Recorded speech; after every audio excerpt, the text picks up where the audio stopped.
Good afternoon. My name is Paul Irving. I'm happy to have all of you with us. This is going to be an interesting session today and a little bit different than what we're used to in many of the other Milken Institute sessions, because we hope it's going to be highly interactive. For all of you, whether you're investors or involved in policy or interested in education, we encourage you and want you to participate actively with the young people that I'm going to talk about in 1 second. So this is the 6th year of what's now the Morgan Stanley Sustainable Investing Challenge. It's grown remarkably over the years. My friend down at the end, Dave Chen, you could tell the two oldest people on the group are sitting on the two ends of this. Dave will talk a little bit about the competition this year, but it's something that the Milken Institute is really proud of being involved in, as am I. This is an opportunity for us to celebrate the work of young people who are interested not just in financial return, but of social return and of sustainable investing. Couldn't be more appropriate, I suppose, after we all just heard Al Gore talk about the future of humanity, people that are thinking about using business for good. And we're very, very pleased to have the 3 winners of the Sustainable Investing Challenge with us today. So what's going to happen, just to give you a quick sense, Dave's going to talk about the competition, talk about the students, talk maybe a little bit about the sector. The students are going to show you their deck and talk a little bit about their ideas and their business, and then you're all going to poke at them. You're all going to ask them questions and engage with them on what might work and what might not. They're ready for this. They're excited about it. It's a terrific opportunity for them to learn, and for them to be sitting on the other side of people that may be examples of the kinds of people that they'll be interacting with when they're out of school. So I encourage all of you to get your questions ready. And again, to the extent that we don't have questions, having previously taught law school, I'll feel no trepidation about cold calling. So be ready. With that, let me turn it over to my friend Dave Chen. By the way, another extraordinary person who's not just involved in teaching, which he does in a very, very effective way, but is a venture capitalist himself and one of the leaders in social finance in the United States. And one of the great things about Dave's work is that he spends a lot of time dedicated not just to making a buck, but also to helping young people evolve in this area. So let me turn it over to Dave. Paul, thank you. That's very generous of you. Before I start, I'd be remiss if I didn't thank the Milken Institute and the Global Conference, and you, Paul, specifically for having been both in this sector such a proponent and catalyst for sustainable finance and the whole impact sector, but also specifically the Sustainable Investing Challenge, which we'll be spending the vast majority of today talking about. My name's Dave Chen. I run a company called Equilibrium Capital Group, and we're a real assets investor where all of our strategies are sustainability built and driven for institutional investors. That's my day job. I also have a role as an adjunct professor of finance at Kellogg. And the way this competition started was that about 6-7 years ago, I, for some god-awful reason, I'm not quite sure today, I decided that business schools were starting to, you saw a tremendous amount of enthusiasm that was starting to take place in sustainability clubs, net impact, all these student organizations. And what was really missing was an impact investing class at a major business school that was rooted in sort of the investing fundamentals. And it was a great opportunity to do that. One of the things I tried to ask the students to do, and you have to put it in perspective, the first year I taught, it was a 5-week class. And so I asked the students to, in 5 weeks, come up with an impact instrument. How many of you in this room are in the financial services industry? Raise your hands. So you know how difficult it is to develop product. And so what I was asking these students to do in 5 weeks was develop a financial product. And I was actually, frankly, quite shocked at the end of that session, and that the ideas and the structures that they came up with were really pretty good. And we started to ask the question, are there activities like this happening in the other business schools around the world? And so from that very humble, almost insignificant thought, we created the Sustainable Investing Challenge. And it's now been going on for 6 years. And last year we held it in London. This year we held it in Hong Kong. The statistics this year are that we had well over 100 teams submit from 60 business schools around the world and 21 countries represented. And from that 100, we winnow it down to 10, and we invite the 10 finalists to the Sustainable Investing Challenge event. And as I said, this year it was in Hong Kong. And we're going to hear today from the winning team from USC. But I'll tell you, for me, what was just as gratifying and rewarding this year was the fact that one of the 10 teams, well, first off, you step back, of the 10 teams, there are the names that you would expect: Harvard, USC, Kellogg, Columbia, etc. But I think what was really tremendous was when we started this competition, we asked the question, can finance be used as a source of innovation? And is this innovative capacity within our young people not just relegated to our top schools, but is it just everywhere? And one of the coolest things that happened this year was that one of the teams that made it to the 10 was a team from a very small, for probably all of us, unknown university in Indonesia. So it was an ag school in Indonesia that sent a graduate team. And for these students to be head-to-head against a Harvard team, a USC team, a Kellogg team, and be seen at that level because of the meritocracy of their ideas and of their financial, that was tremendously gratifying. And I think that's part of what we hope to catalyze, and it's part of what the Milken has wanted to support here. So with that, I'm going to turn it over to the team, and one of the things I'll talk about maybe a little bit later after the team is just a little bit of perspective on how this competition, and in fact this room, has changed in its 6 years as the industry and the sector has unfolded. With that, is it okay to turn it over to you guys now? Yeah. Except Dave, yeah. So I've got a question for the three of them first, just because I think it's always interesting. Should I introduce them first? Sure. Okay. Yeah, start. Right. Very briefly. You got Megan down there. Very briefly. Megan, Ryan, Susanna, USC. The name of the team and their entity is Terralimpa. And with that, I'll turn it over to you guys, the main stage. So the question I've got is before you guys go through your deck, tell us a little bit about yourselves and maybe how in the world three students from USC get interested in mines in Angola. Maybe Megan, start with you. Yeah, absolutely. Hi, I'm Megan Strother. Me, Susie, and Ryan were all in the Master of Science in Social Entrepreneurship program at USC. And just my background, prior to grad school, worked in nonprofit development, fundraising, operations, and marketing. And I was really interested in our program because I was frustrated with traditional charity and aid, and I wanted to understand how to use business and market-based approaches as a tool for solving the world's problems. And so that's what brought me here and how I met my classmates. So. And my name's Ryan Alam. I started off my career doing NGO work, doing research on the economic benefits of education reform at an NGO called People in Need. After that, I did a brief stint at a European Union policy think tank called Milken Institute in Brussels.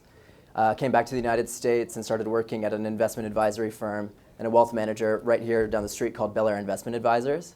And started going to business school at USC specifically because I was interested in the blend of financial returns and social impact, and specifically really interested in the area of impact investing. I talked a lot about impact investing at my firm at the time, and the general consensus was, well, let's make a lot of money first, and then we'll focus on charity kind of after the fact. And so this was kind of an interesting way, learning more about impact investing was an interesting way to blend the two for me. So currently I'm in business school at USC, and I'm also pursuing a dual master's program in public administration at the Harvard Kennedy School. And so my focus areas have been finance, trade, and technology. And so how I got into agriculture and Angola is like a whole a total surprise to me. So I guess I'll let Susie kind of explain how we got to this point. Susie? Yeah, sure.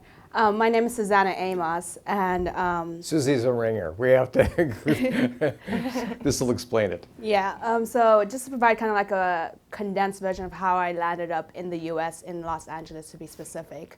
I was born in Wambo, Angola, Southwest Africa, and during its 27-year civil war. I'll provide more context about that a little bit later during our deck.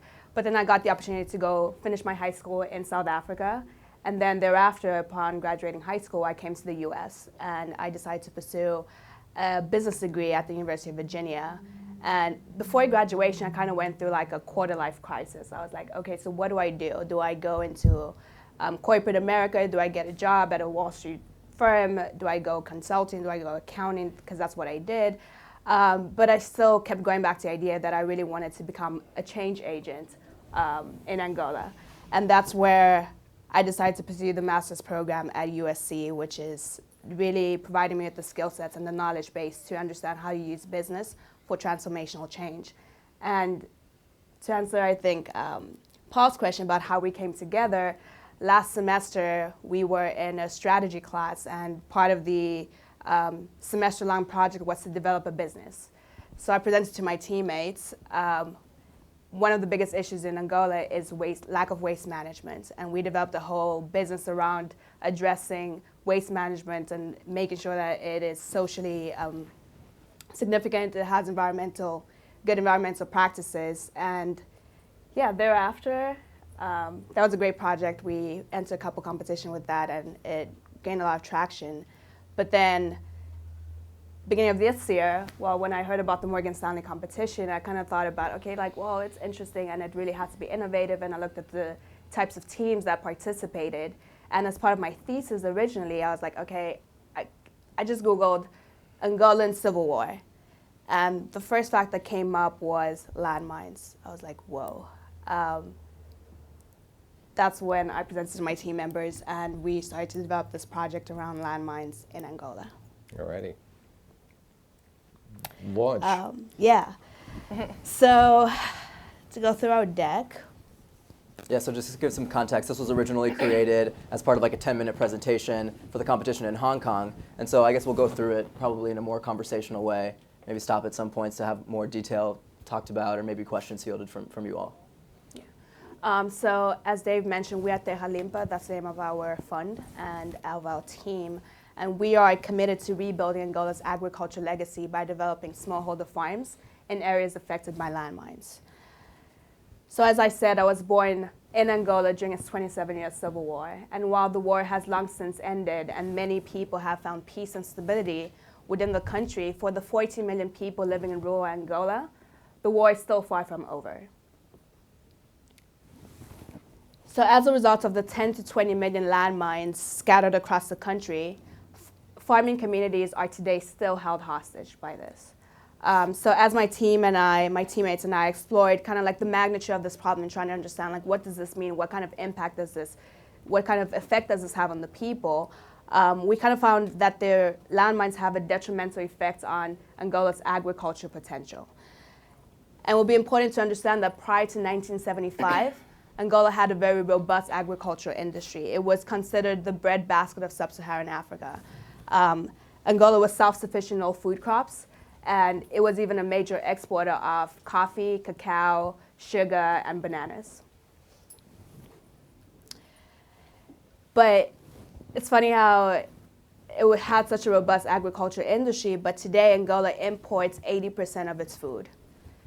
And while the country has abundant resources to become one of the leading agriculture producers in Africa, only 8% of the total arable land available is currently being cultivated.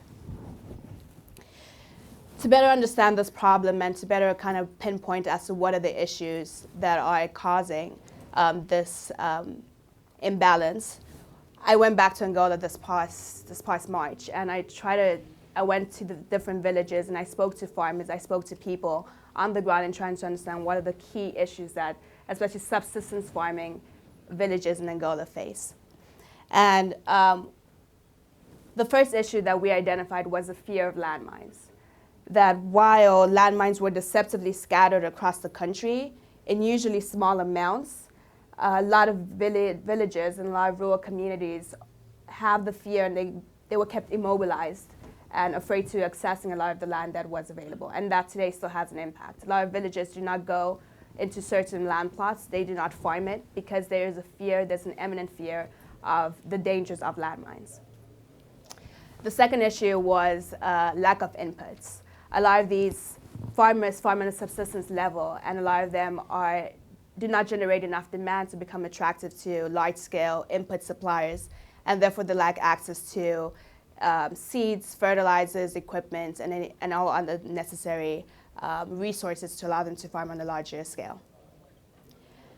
And then the last issue that we saw was that a lot of the farmers are also very fragmented and disconnected from buyers. So when I traveled to one of the provinces that was 2 hours away of the capital city of Luanda, which is 6.5 million people, 2 hours away there was a rural village, and there I bought a bag of lemons, approximately 15 lemons, for 100 kwanza, that's 60 cents in US dollars. And I traveled back to Luanda at the end of the day, and I saw the same similar bag of lemons being sold by a gentleman on the road. So I rolled down my window and I asked him, how much can I buy that for? And he told me it was 700 kwanza. So that's approximately $4.50 in urban markets compared to 60 cents that were being sold in the rural markets that I had visited 2 hours before. So with these challenges that farmers, like the farmer in the picture that I met, her name is Florinda, she faces a lot of these challenges that I just discussed, and this is why Tierra Limpa is working to link together key institutional players within a single value chain with one coordinated solution. So Megan. Thank you.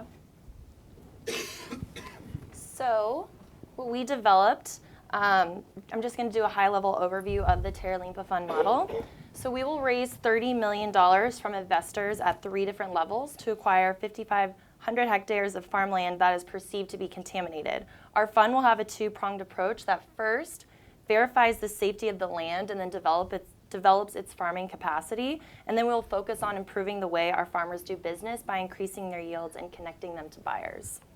We create a return for our investors by distributing residual cash flows from the crop yields and provide an exit to our investors by transferring ownership of the individual land parcels to our farmers over time.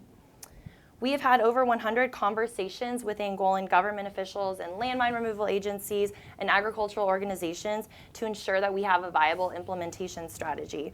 Our goal is to bring together major upstream and downstream players that have not traditionally targeted these smallholder farmers. And by working with key partners along a fully integrated value chain, we will first acquire the land. So we will engage with community leaders in farming villages that are adjacent to the areas where this land has been underutilized, and we will secure land titles through official documented procedures.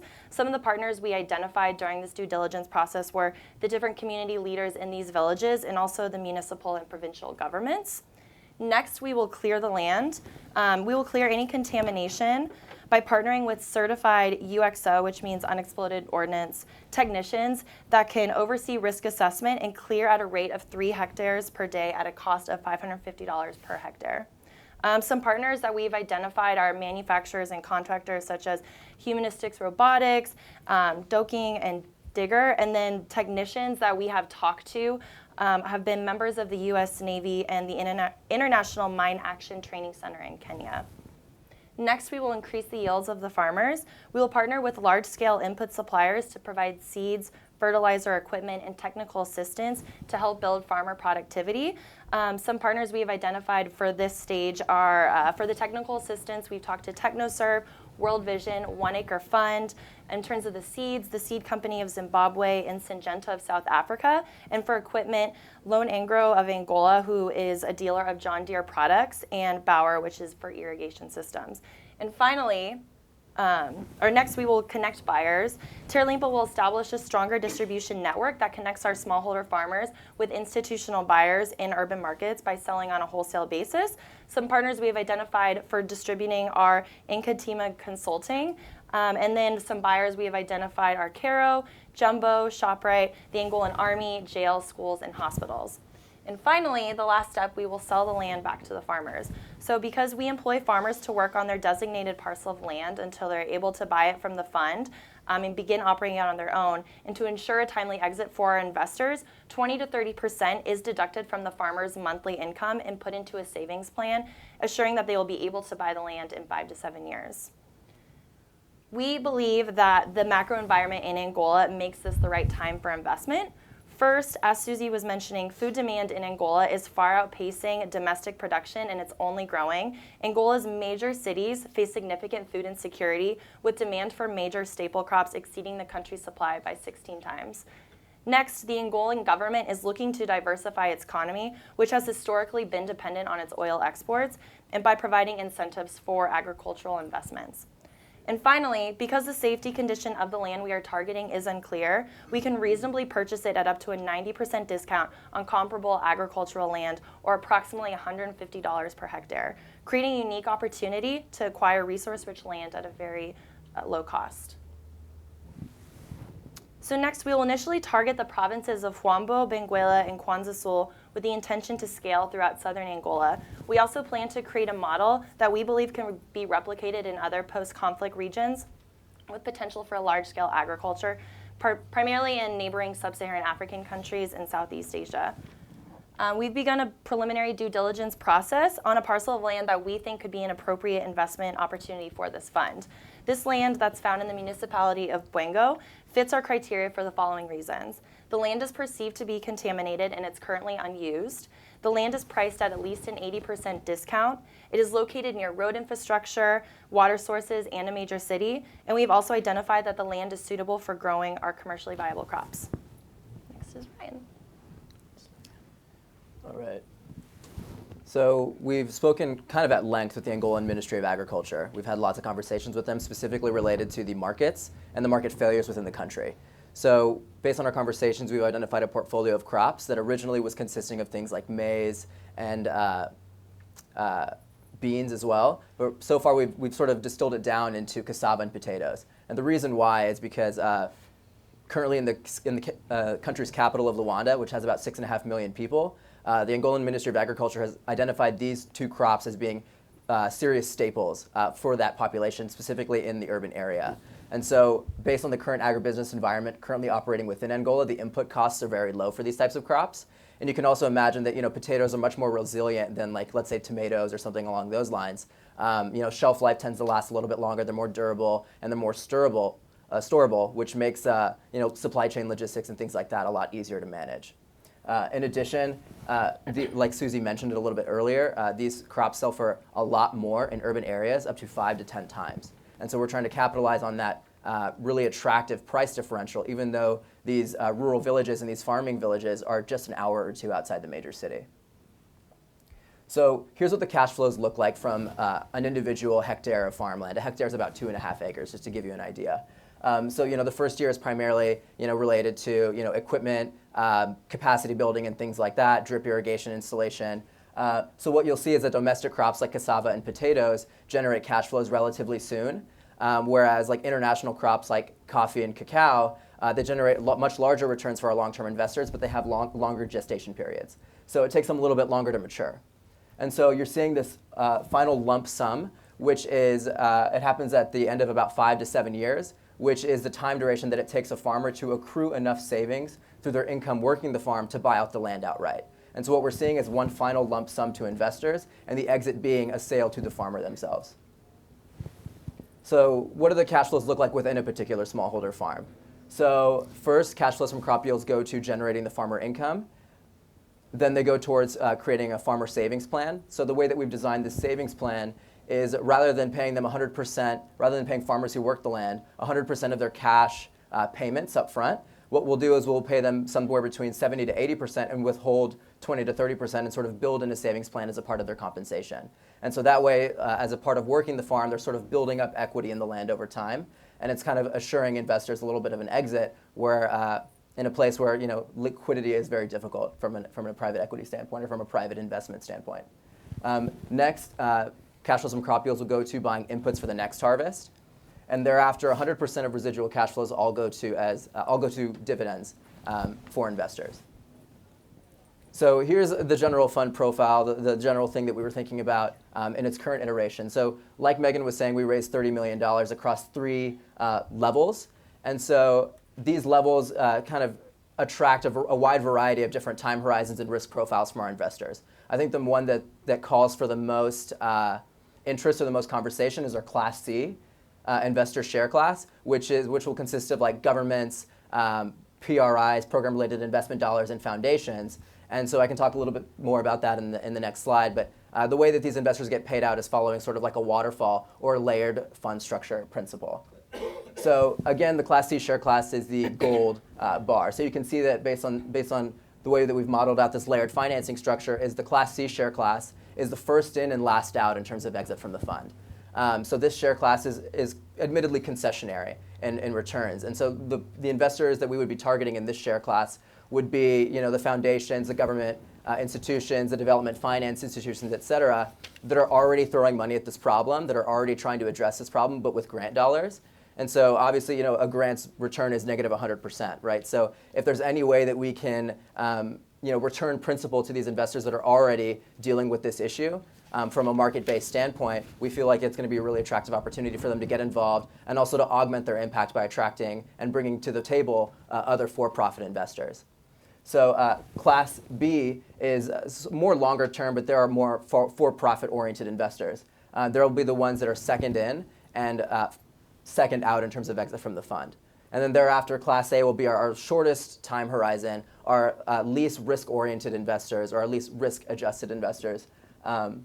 And so that's kind of how we modeled it out. So at the end of the day, we're trying to bring together lots of different kinds of investors, but specifically helping these investors, or I guess improving the economics of the investment, lowering the overall time horizon, reducing working capital and cost of capital, with the intention of accelerating the time horizon until farmers can own the land outright.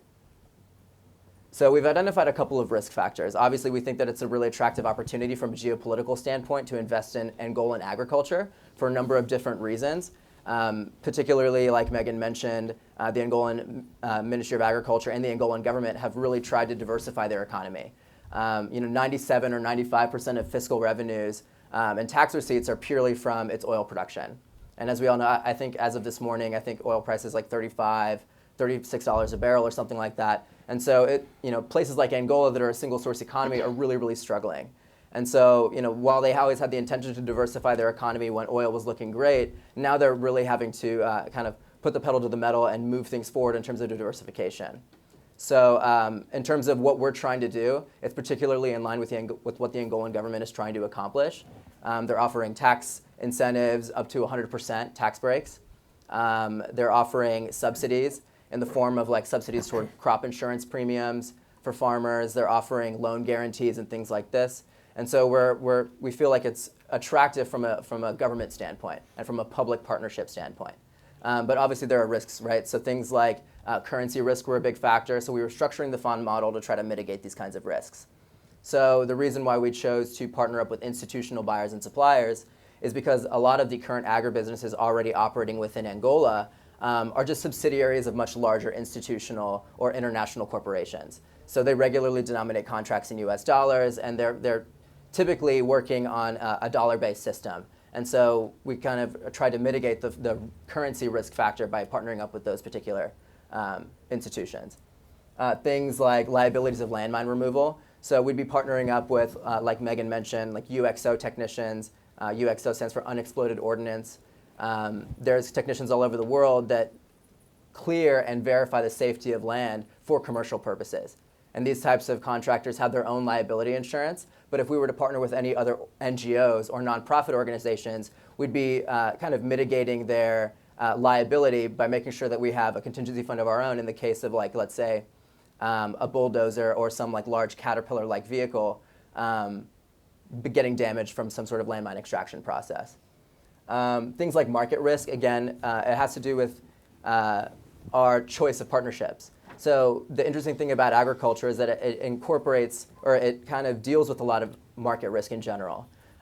Typically, smallholder farmers are price takers in the sense that a middleman or some sort of trader might come through their village, and whatever price they're offering that day is whatever price the farmer is going to take. And so if a trader isn't coming through the village in that particular week, that's when you deal with crop loss. That's when you deal with spoilage and things like that. And so what we're trying to do to mitigate that is to, again, partner up with institutional buyers to try to avoid that any sort of like price or market risk that these smallholder farmers are currently dealing with. And then the other big factor, obviously, that's associated with emerging market investing as a whole. Even if you have attractive margins, even if you have like an attractive supply chain, even if you've kind of identified all these operational challenges, if there's no real way to exit the opportunity, it's not really a worthwhile investment. And so a challenge with a lot of these types of deals in Angola or other emerging market countries is there's no real like capital market, or there's no real like acquisition potential for any of these sort of businesses that a lot of these developers or a lot of these value chain investors can find. And so we sort of built in an exit mechanism by selling the land directly to the farmers, and that's kind of how we offload our asset. So in terms of economic impact, so we were obviously thinking about designing this fund from like a financial standpoint, how to bring attractive returns to investors. But we designed this fund specifically with impact in mind. So the things that we were looking at were like obviously increased household income for smallholder farmers and smallholder farming households, but also trying to just diversify land ownership in general. So the things that we were thinking about are how many women own land in this country? How many smallholder farmers even own land, or are they just leasing it from much larger landowners? So these are the kinds of things that we were thinking about. The other kind of idea that we've been mulling around over quite a bit is the idea of tying a portion of fund carried interest to achieving our impact hurdles. So this is something that we're sort of exploring and talking about just like on a conversational sort of basis, but rather, if we're going to be like an impact-oriented investment sort of project, the idea would be to predicate some of the fund compensation or some of the fund incentive around achieving impact hurdles and not just preferred returns. So hopefully with that kind of gives you a high-level overview of what it is that we've been working on and spending some time researching over the last several months. This has been an interesting project that started off as like very academic in nature, developed for the purpose of the competition. But based on the probably over 150 conversations and interviews we've had with people on the ground within Angola, it's been an interesting ride, I think, to explore what's possible within that country. So we welcome the opportunity to have a conversation with you all just about Angola in general, or about agriculture, or just about the state of the nature of impact investing. So. Change the slide. So can I ask a question before we reach out to the audience? Sure. So you built the plan, you won the competition. Are you in business? Are you doing it? So maybe that's a good opportunity to talk about our pilot project. Take it away, Yeah. Suze. So currently we are developing a pilot project to start and actually making everything more concrete. So Ryan and I are actually traveling back to Angola this coming June. And we plan on spending a lot of time doing additional field research, kind of like starting the conversations and kind of formalizing a lot of the conversations that we had with the institutional buyers, with the governments of the different provinces we want to work on, with the farmers that we want to target, and start that conversation, and then potentially starting January of next year, actually develop the first pilot project to kind of test out the economics and excuse me, and see if everything that we have, all the research that we have done, can be realized in a smaller project, and then kind of like scale from there. And so you'll be back at the Milken Institute Global Conference in 2017, fundraising in the lobby. That's Yes. Dave, you want to start us off, and then we'll go ahead. So get your questions and comments ready. Yeah, I wanted to make a comment about your question. We've done this competition now for 6 years. And I think that uniformly between the mentors that are helping the hundreds of teams that want to think about this, down to the judges, I think the uniform response from this august group of very senior financial services and investment community leaders is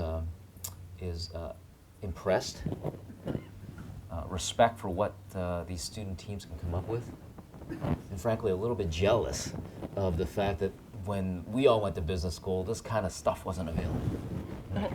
Just couldn't possibly think about that. One of the things that I wanted to mention was that the 2014 winners of the competition have actually gone ahead and taken their plan and executed it into a series of pilots. So their idea was a very simple one. Most of you know that the great Midwestern cities will probably never come back in the state that they are, and so many, like Detroit, have 20 square miles of degraded residential and spoiled lands. They came up with an innovative land development fund that would address that and actually turn a profit.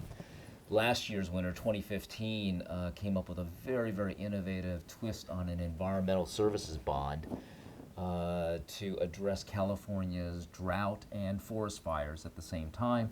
And they are now in that next level of product development. They've won, I want to say, somewhere around about $500,000 worth of grants to push their financial structure ahead. And so what's, I think, been surprising to all of us has been the fact that that's not a simple question anymore. These teams are moving forward with many of their ideas. That's great. Terrific. So the question I had for the students, though, is one of the observations that almost every team makes that makes it to the finals is this is the hardest they've ever worked on something they didn't get credit for in the classroom. That is true. Yeah. And I wondered if you could reflect a little bit on what you've learned, how this has changed your business school education, and then because you got to rub elbows for a couple of days with 10 other student teams, what did you learn from them and the shared experiences and a little bit of that? I can start. Yes, everything you just said. This is the hardest since being in school on any project I've ever been fortunate enough to work on. We were together pretty much every day for at least a month and a half, just putting all of this together. And I mean, just the amount of due diligence that went into this, and the number of people we talked to, and that people that connected us to other people. And it was a project, but when we were having these conversations, we kind of had to act as though like this was already a real thing. And I think that sort of manifested it into being what is now, I feel, very real. So it was really exciting to actually take everything we've been learning in our social entrepreneurship program into practice and really apply it to what is becoming a real business. And I think just in terms of the journey and what I've learned along the way, I mean, I think one of the biggest takeaways is never be afraid to ask for help.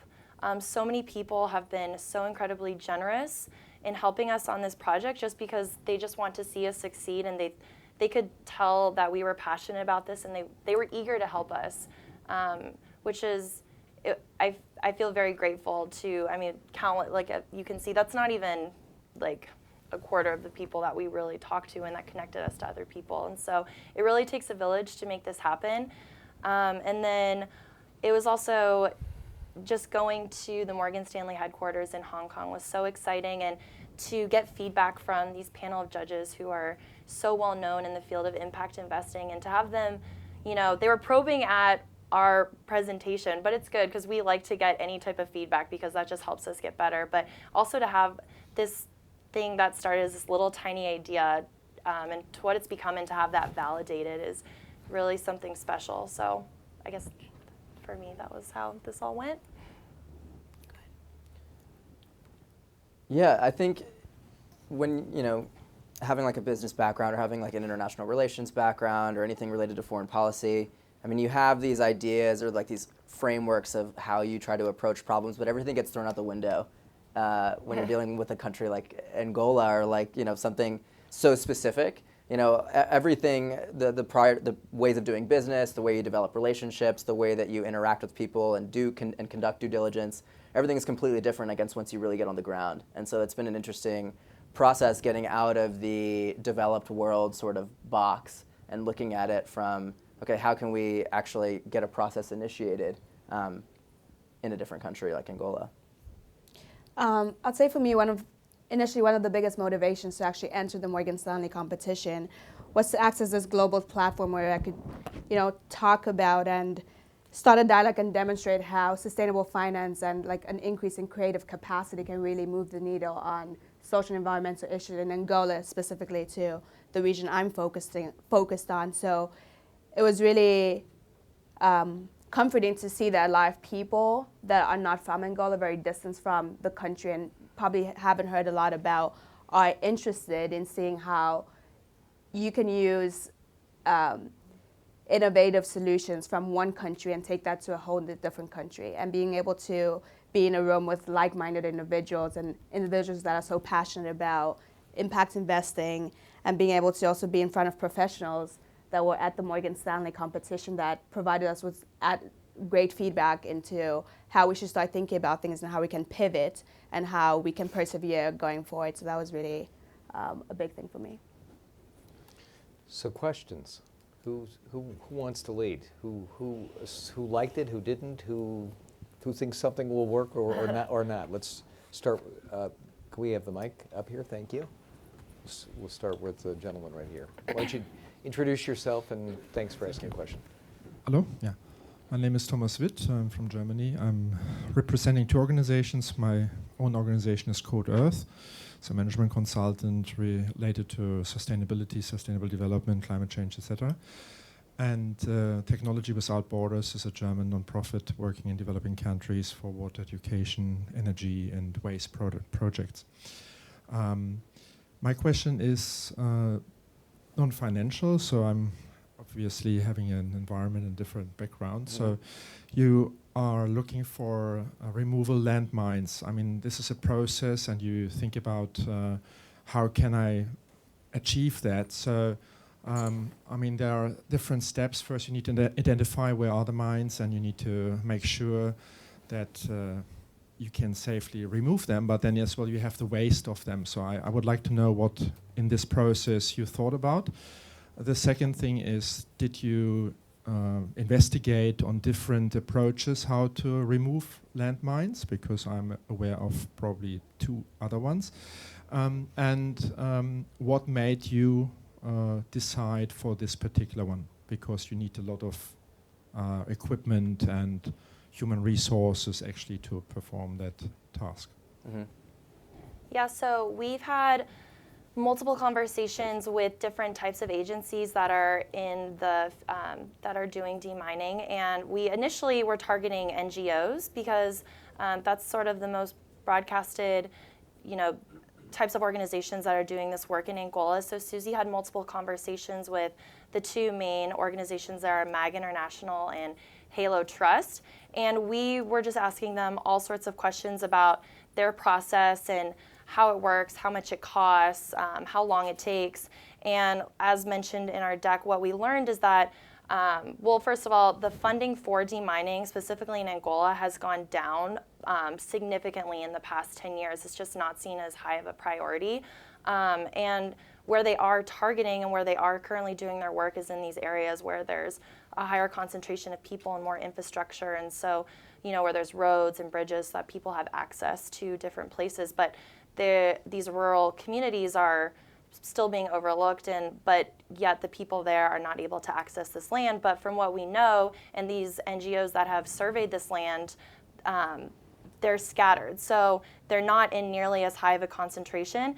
So there's not as many as you would find in some of these other more closer to urban areas where it will cost more to demine just because there are more landmines from what they know.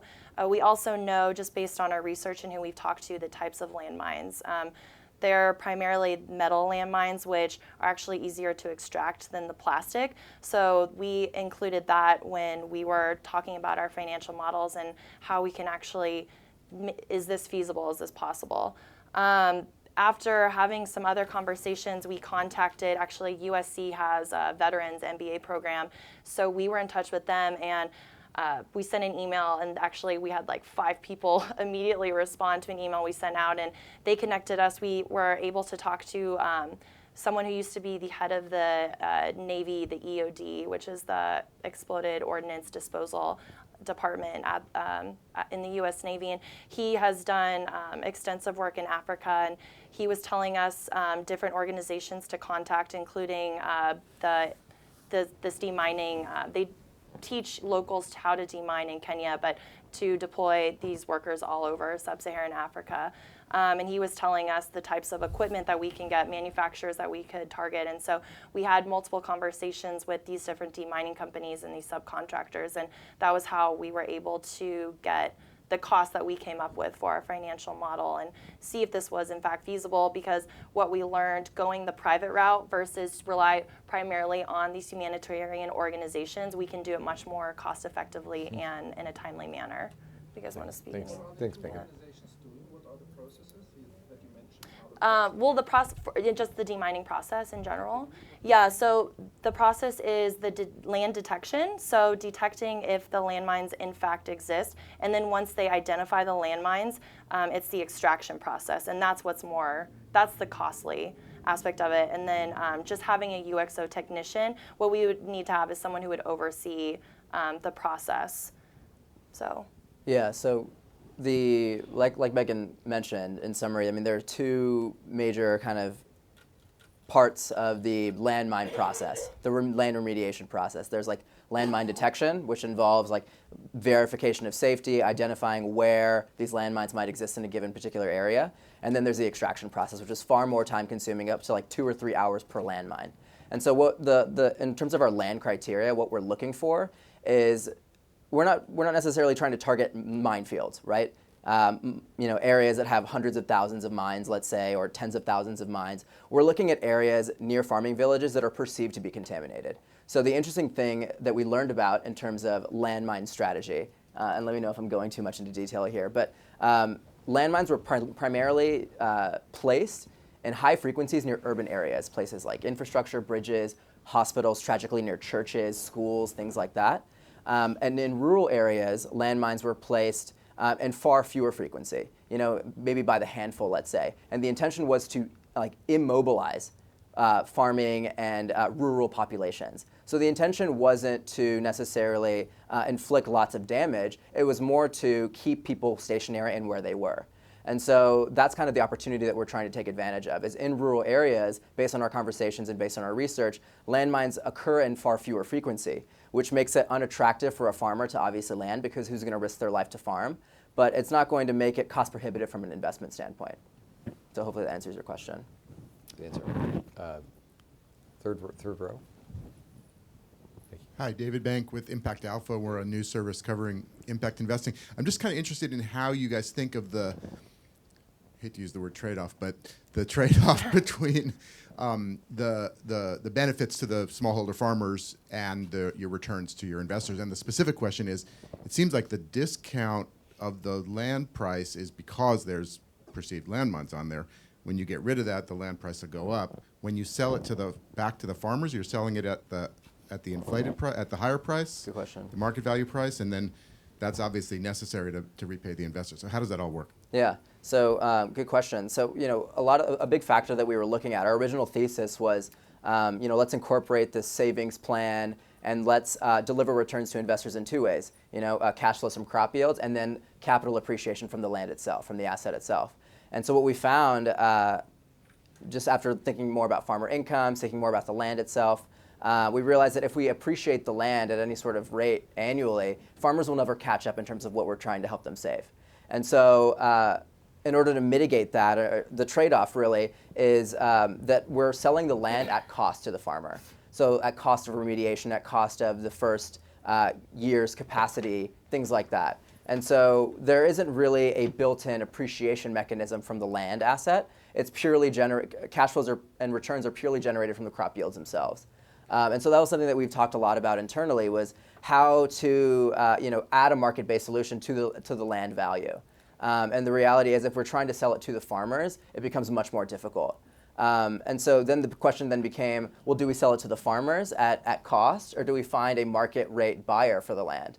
And so again, that kind of comes back to your trade-off question of, what creates the most value from a social standpoint, and obviously that comes at odds to value from a financial standpoint. So that was something that it was a turbulent discussion, I think, and it was something that we spent a lot of time thinking about. But here's something interesting about the country of Angola and the government's priorities in general. This is obviously a project that requires a huge amount of public-private sort of partnership. And the interesting thing is that I think the Angolan government would have a hard time buying into this project if there wasn't some sort of social impact component tied into it. So it's almost like even though we're sort of taking, let's say, a concessionary return, if you will, on selling the land asset itself, it's almost like the land wouldn't even be available for us as foreign investors unless we were incorporating that kind of sale to the smallholder farmer and making it more inclusive. So that's kind of the interesting thing that we were thinking a lot about was inclusion as almost like market access. But to answer your question, yeah, we're not necessarily selling it at a market rate to these farmers. It's going to be concessionary. Next question. I saw it. Fourth row. Thank you. Thank you. Well, first, congratulations. My name is Amit Boran with the Global Impact Investing Network, and I was a judge, I think, the first year of the challenge, so congrats, Dave, on how far it's come. I think it's, one thing that's exciting about this work is that we have a global network of over 200 organizations working in, I think, 32 countries now. And I've never kind of stopped being amazed by the application of impact investing to different types of challenges. And I'd never seen any model focused on demining, and so I think it's incredibly fascinating just to see how you put this together. The question I have for you is that if you think about where you guys are now and where you want to be at the end of this first fund, with successful exits and social impact and all these other elements that you've charted out, what do you think stands between you here now and that outcome? So what do you need in terms of, obviously you need to raise the capital, but in terms of team and resources and kind of knowledge and IP to get there? Yeah. So definitely, so apart from capital, none of us are ag experts on the stage, and we have done a lot of work trying to kind of like go over the learning curve of understanding the economics between agriculture. So that's one thing that we would like to add to the team is people with more so agricultural expertise, especially in emerging markets and Africa, to be specific. Another thing that we really need in order to ensure success is identifying and establishing those key partnerships along our value chain to ensure that we can go from, like upstream processes to downstream processes and ensure to maximize success. So we have started that due diligence process of identifying what partner fits best at what point of our value chain and ensuring that that is something that it's mutually beneficial for both partners coming into the agreement, and ensuring that whatever contractual agreement that we will be establishing therefore it is kind of like kept to the key. And also another thing is with regards to like the time horizon is Angola right now, as we mentioned, it's going through a difficult time due to its dependency on oil. So ensuring that anybody that comes along joins our project is in it for the long haul. We spoke about 5 to 7 years, 12 years of a time horizon, ensuring that that is value add throughout. So, Are you going to try to do this? yes. So I also just think because of all the conversations that we've currently had, we've had conversations with the Angolan Army, with the Minister of Agriculture, and a lot of what I've kept on hearing is that, not to get it wrong, there are commercial farmers in Angola, but a lot of them are doing it wrong. A lot of them start with one component of the value chain. For example, there's a poultry farm. They'll get the chickens, but no feed. So there's a problem there. So, so there's a lot of issues in establishing kind of like a cohesive and like an aggregated value chain in agriculture within the country. And I think that's one of the discussions we've been having in Fund 2 is maybe not focusing on the smallholder farmer, but having Fund 1 as a model within the country, and then Fund 2 working more so on developing the agricultural value chain within the country and strengthening those relationships. So I have another question. One of the things that impressed me most about this plan and about your approach was your inclination, your reflex to seek partnership, collaboration, to do the homework. And I think Megan said earlier she was surprised about how many people responded so positively when you just asked for help, which is of course a lesson for all of us. But in that regard, I've got a question on the investment. So you've spoken to lots of people in government, in agriculture, and a range of other areas. In developing and building that capital stack, did you have conversations with foundations at the bottom, more return-oriented investors at the top, or did you just kind of say to yourself, this seems to make sense? The challenge is, there's the perfect archetype of a private equity return, right? Especially in emerging markets, anything below 15 or 20% net is just like, why are we having this conversation almost? And so it's kind of interesting to see, where the investor appetite is for returns and for risk exposure, and how that might align with an impact-oriented sort of fund like this. And so we've talked to a lot of impact-oriented investors, a lot of people in the that would make up like the Class C sort of tranche, I guess. But it's been like a work in progress to try to figure out who else would come to the table.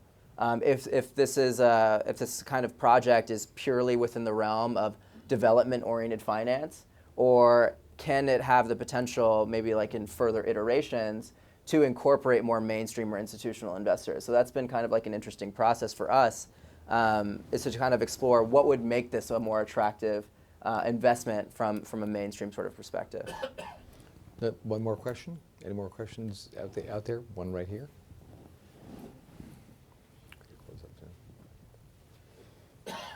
Thank you, and congratulations, guys. Amazing projects, very inspiring. I'm Cameron Sewell. I run a sustainable luxury fashion brand based out of the UK. And I think what's really exciting for me is seeing this level of thinking applied to this kind of a problem. And I wanted to ask you guys, Dave referenced that actually in your day there wouldn't have been this opportunity to think in these ways. I'm 34, and there weren't these opportunities to think in these ways when I was at King's College in London 10 years ago, but there's now a social enterprise faculty at King's College, and I'm super excited to see this kind of a discussion taking place. How can we push this wider, and what is the future of achieving that, and how do we support that? I bet you even Dave Chen would have a comment on that, but you want to start? No, I'll let you guys start. I have a couple of comments on what's happening. Dave, we've been talking everyone's ears off. I feel like we should hear from you. So I think the competition in the last 6 years has had, I think, 2 or 3 really interesting outcomes. One is that schools, as I mentioned, even an agricultural university in Indonesia saw themselves on equal footing with creativity and innovation. And so I think one of the impacts that we're starting to see is curriculum development. Many of these schools started off 5-6 years ago when we had this competition as student volunteers without even a faculty or an external mentor to help them along the way. And I think what's happened along the way is there's a recognition that this is not light and fluffy. This is perhaps one of the iterations of our finance curriculum. And it's an intersection of our social curriculum, our organizational curriculum, even strategy, and then in the finance department. And so I think that great case in point is Wharton is right now, I think, one of the schools that's at the forefront of putting this into the core of their finance department. They now have 3 sections of 60 kids that are in their impact investing and sustainable finance curriculum. So we're starting to see a change taking place in the curriculum. I think the other end of the spectrum is that we started for the first time this year, I think, having a very serious conversation about raising a fellowship. And as I mentioned, you had 2 teams in 2014 and 2015 sort of brute force their way into existence. And one of the things that has been now in active discussion is how do we raise a fellowship where there's really 2 or 3 components of the fellowship. I always joke that it's easy for 3 folks, 25 years old, 22 years old, and a dog in a garage to create an iPhone app. But it's really fundamentally, most of us are finance professionals in here, it's actually pretty difficult to have 3 students start a fund. The fund apparatus is a complicated process. And so how do we create a situation where the winning team could potentially be wrapped in a financial services firm, resident within, a fellowship to pay for their first year or 18 months of giving it a go, because I can guarantee that whatever they put up there will iterate, and then just like all startups will iterate as a financial instrument in the next few months, and then a mentorship to get them into this field. If we can do that successfully, I think the third thing that's happened in our 6 years is that I don't think it's an exaggeration. Amit was one of the draftees in the first year of judging, but this year we had well over $7 trillion sitting on the judges panel. We had senior executives from BlackRock, Apollo, I mean, it just goes on. And so I think we've now touched what I would consider to be hundreds of investment professionals that were actually outside of the impact realm, and exposed them to, holy smokes, these are actually pretty interesting investment ideas. You know, they need shaping, they need shaving, and things like that. But these are pretty innovative ideas. So I think we've seen iteration after iteration here in the last 6 years of change and influence across multiple constituents. So unfortunately, we've come to the end of our session. But I just want to say, on behalf of the Milken Institute, I think one of the most exciting things about our space, about the things that we do, are connecting finance and philanthropy, connecting the worlds of return and doing good, and no place is more exciting than this. So join me in congratulating the team, and I would commend all of you to greet the students and meet them. I see some people with money out there in the audience. I don't know if you guys if you guys have subscription agreements up here yet. I recommend you wait on that. But please say hello to our guests. Thank you so much for coming. Thank you so much. Thank you, everyone.